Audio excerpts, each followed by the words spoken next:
선 오뎅이 나왔어요. 아무것도 아닌 것 같지만 중요한 오뎅이에요. 문 대통령의 울산 사건 몸통으로 확인되면 탄핵을 추진하겠다. 나는 딱 5초 흥분하고요. 무릎을 딱 쳤네. 추진해라 이 새끼들아. 왜 그러냐면 탄핵이라고 하는 게 일단 첫 번째 어렵죠. 탄핵 자체가 어려워. 트럼프도 탄핵 안 돼. 이게 정치적 지형이라는 것도 있고. 근데 탄핵이라는 건 두 가지 측면이 있어요. 어마어마한 리스크가 있다고. 박근혜 탄핵은 국민적으로 지지율이 3%까지 떨어지는 정도 되니까 40명 넘는 놈들이 자유한국당을 탈출하잖아요. 그런 경우는 탄핵이 됩니다. 근데 탄핵이 한 건이 더 있었지 우리 역사에. 노무현 대통령. 노무현 대통령은 그게 그렇게 지지율이 나쁜 상태도 아니었어요. 선거 내 심정 같아서는 민주당이 당선되게 뭐 했으면 당선됐으면 좋겠다고 생각한다. 이런 걸 이제 다른 몇 가지랑 걸어가지고 탄핵을 추진했는데 그러니까 어떻게 됐어요? 사상 초유의 사건이 일어납니다. 노무현 대통령이 속해 있던 열린우리당이 국회 의석 과반을 차지하는 사건이 일어나요. 그러니까 지금 현재 상태에서 탄핵을 추진하면요. 지금 현재 상태로 보면 문 대통령과 민주당의 모든 죄가 사함이 될 가능성이 높아요. 그러니까 사람들이 디테일한 거, 조국 뭐 이런 거 뭐 자기들이 알고 있던 뭔가 좀 안 좋았던 기억들 다 사해주고 민주당과 문재인 대통령을 위해 할 가능성이 높아요. 시점이 딱 그렇다고. 그러니까 심재철이 뭐 아무 생각도 없이 뭐 탄핵을 추진하겠다니까 하면 좋겠는데 이런 생각이 들더라고요. 그러니까 진짜 모자란 어. 것들이에요. 추미애 장관이 왜 공소장 공개를 거부했는지. 그러니까 이거는 공소장은 그 공개를 거부해도 재판이 시작되면 자동적으로 공개가 되잖아요. 그러니까 그런 절차를 통해서 자연스럽게 공개를 해야지 인위적으로 공개를 하면 요딴 식으로 써먹기 때문에 공개를 안 하는 거예요. 그 공소장이라는 게 우리가 매번 이야기를 하지만 확인된 사실관계가 아니잖아요. 검찰의 주장이라고.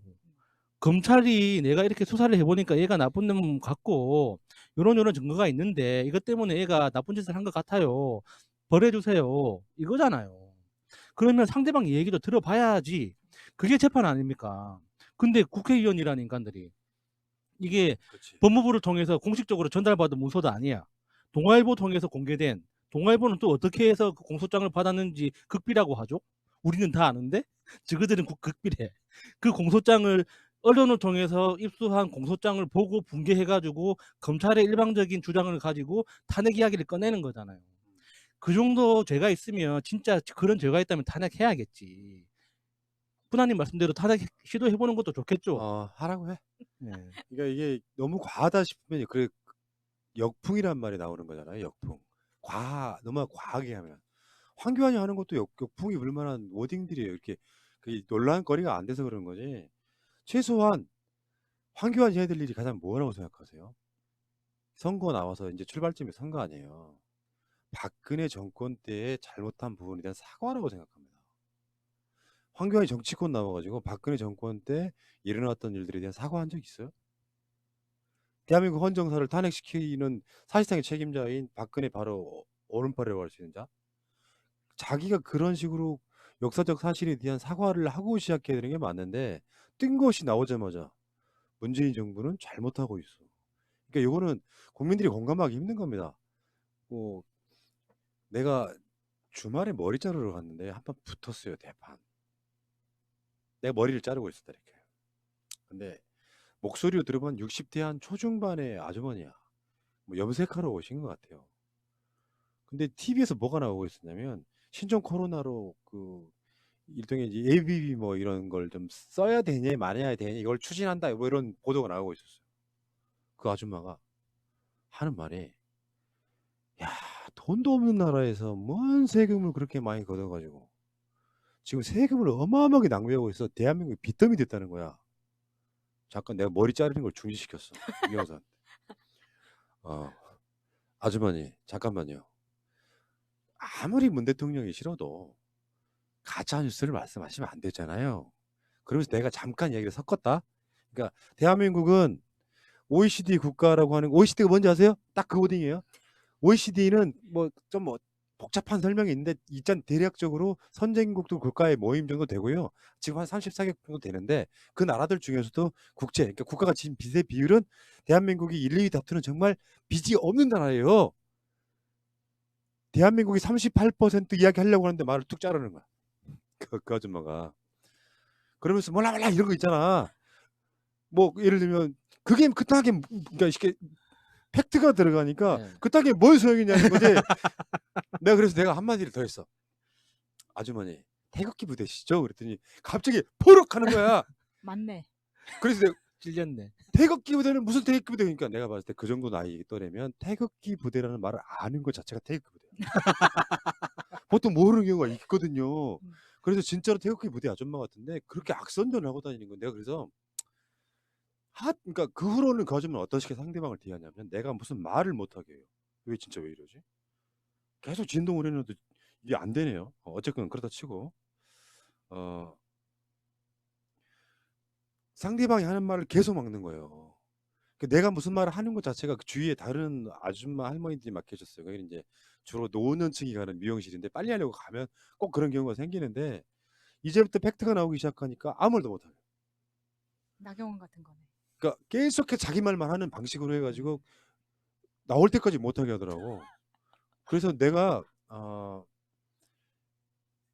거기 현찰만 받는 동네 조그만 미용실이에요. 돈을 찾으러 가야 됐어. 돈 찾으러 갔다가 오자마자부터 내가 거의 그러니까 5분 이상 연설을 했어. 그래서 내가 오기가 생기는 거야.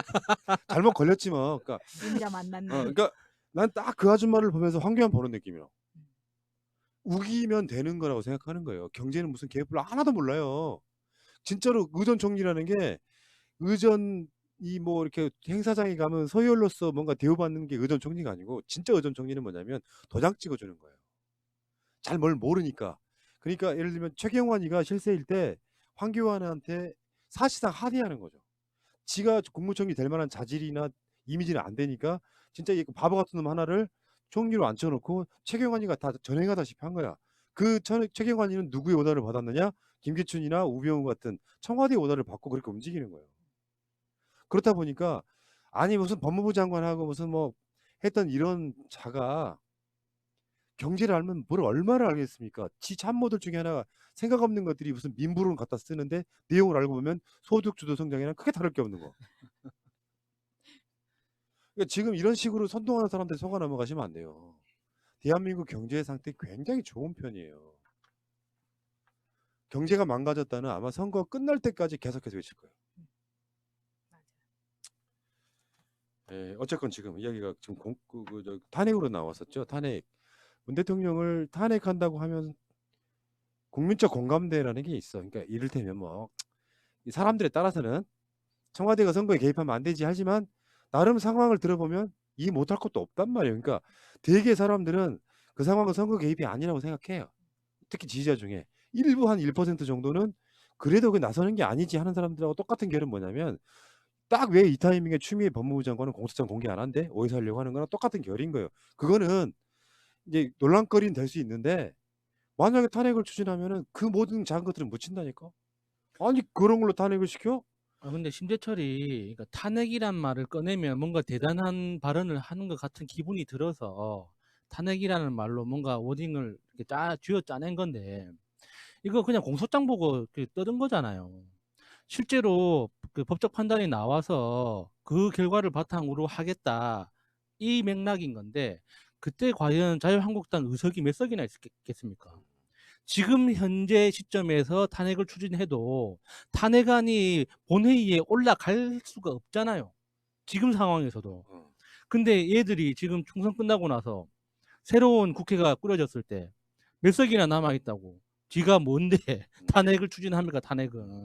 탄핵도 실력과 덩치가 이렇게 필요한 거예요. 아무것도 없이 어떻게 그게 됩니까? 그게. 그러니까 자기 지지자들을 선동하기 위한 요건으로 갖다 쓸 게 있고 안 갖다 쓸 게 있죠. 코로나 뭐 신종 코로나 이게 여러분들 그 객관적으로 비교해 놓은 어떤 그런 자료들이 꽤 많아요. 지금 그 온라인상에 가보면은 전 세계에서 코로나 대처를 가장 잘하는 나라예요. 지금 현재 맞아요. 결과물도 가장 좋고 진짜 막 무슨 뭐 중환자실에 들어가가지고 산소호흡기 끼고 있는 분도 없을 정도. 그 의사들이 자연스럽게 말하잖아요. 그 질병관리본부 등에 속해 있는 의사도 자연스럽게 말하잖아요.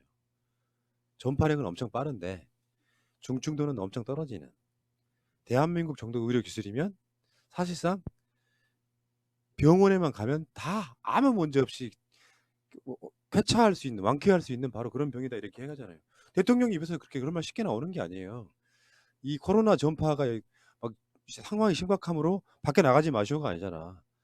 마스크 쓰고 손만 잘 씻으면서 경제활동 자연스럽게 하세요라고 말을 하잖아요. 저는 역으로 걱정되는 게 이런 식으로 너무 대처를 잘해가지고 국민들의 전체적인 면역력이 떨어질까.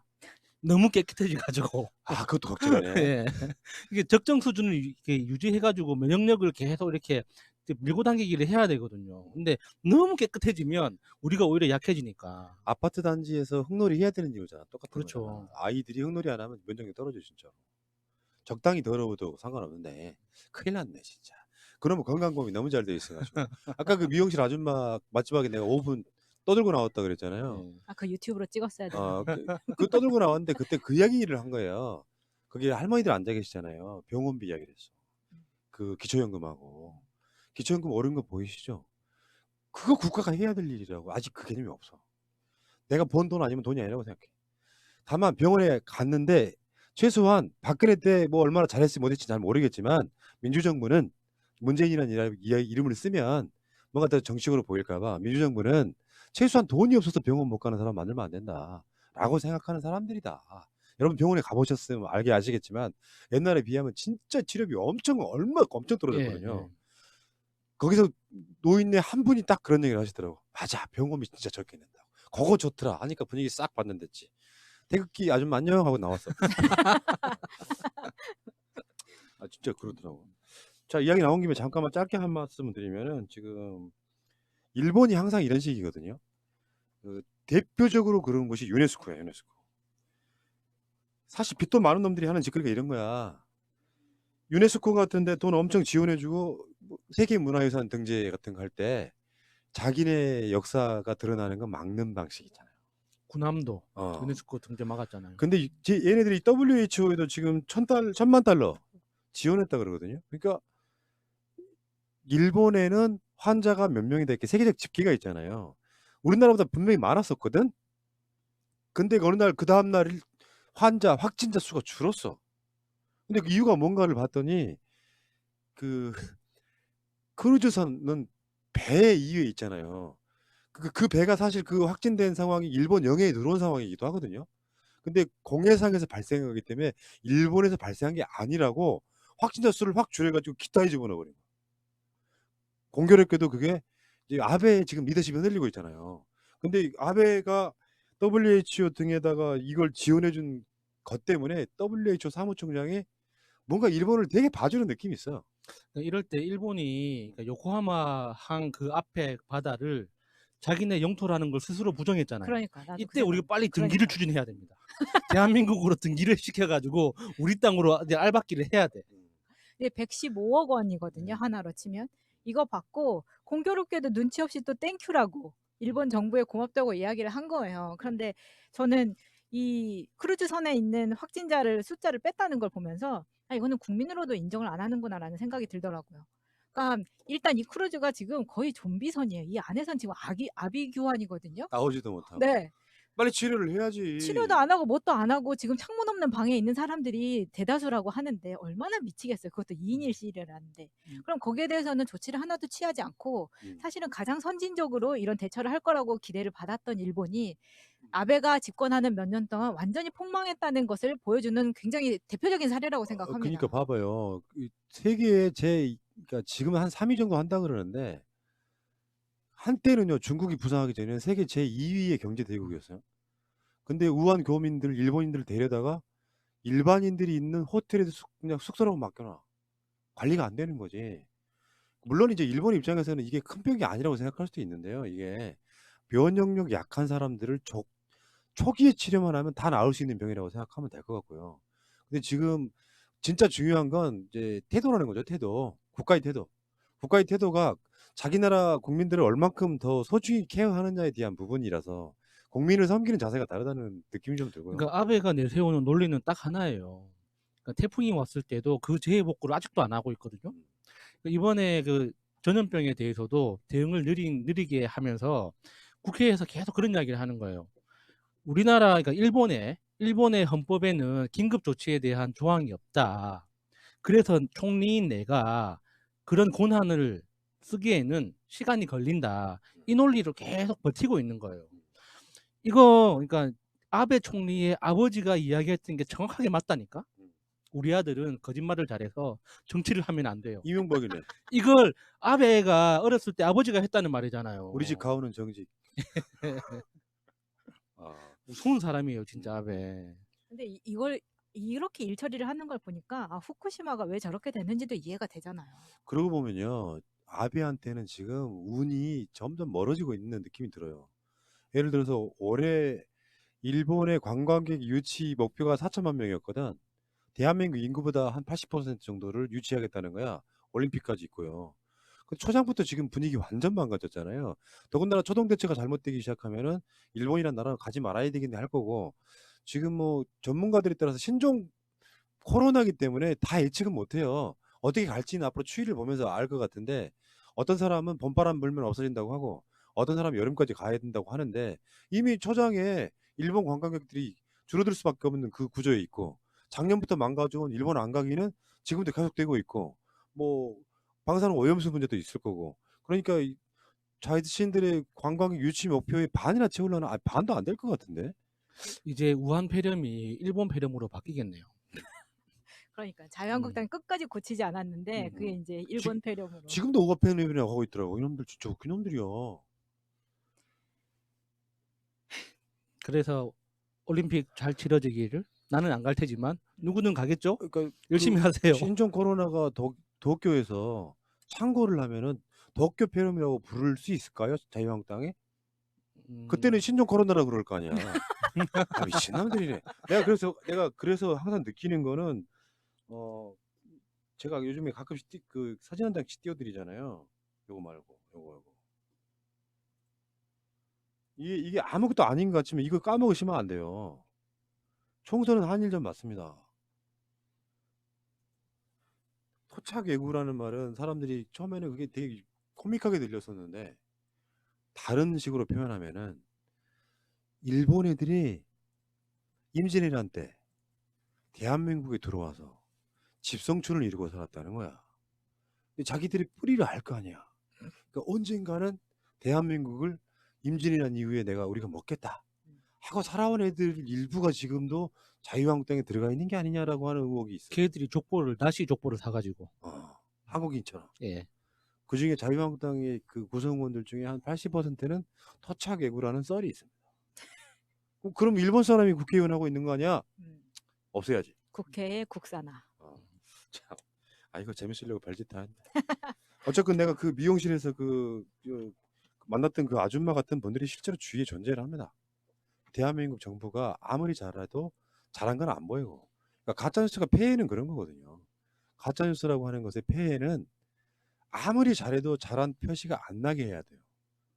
근데 이게 만약에 무슨 하다못해 무슨 수당 하나 주는데 잘했다는 것을 소문내면 안 되니까 수당 소문내는 것을 안 해. 결국은 누군가 그 수당을 타먹지 못하게 해. 그러면 그 사람은 나중에 알고 났는데 정부를 욕하겠죠? 잘하는 것은 절대 소문 안 낸다고. 근데 머리를 깎고 있는데 내가 귀중해요. 왼쪽 귀가 더 잘 들려요. 이쪽에 앉아서 이야기해서 내가 너무 적나라하게 잘 들은 거예요. 오른쪽에서 이야기했으면 내가 못 들었을 수도 있어요. 근데 오자마자 앉자마자 그 가짜뉴스를 이렇게 퍼뜨리려고 하는 의도가 보이더라고요. 딴 사람도 아니고 내가 그냥 지나쳐 나와야 돼? 안 되죠. 임자가 거기 있는데. 그러니까. 임자. 자, 알겠습니다. 오늘 방송은 여기서 마치도록 하겠습니다.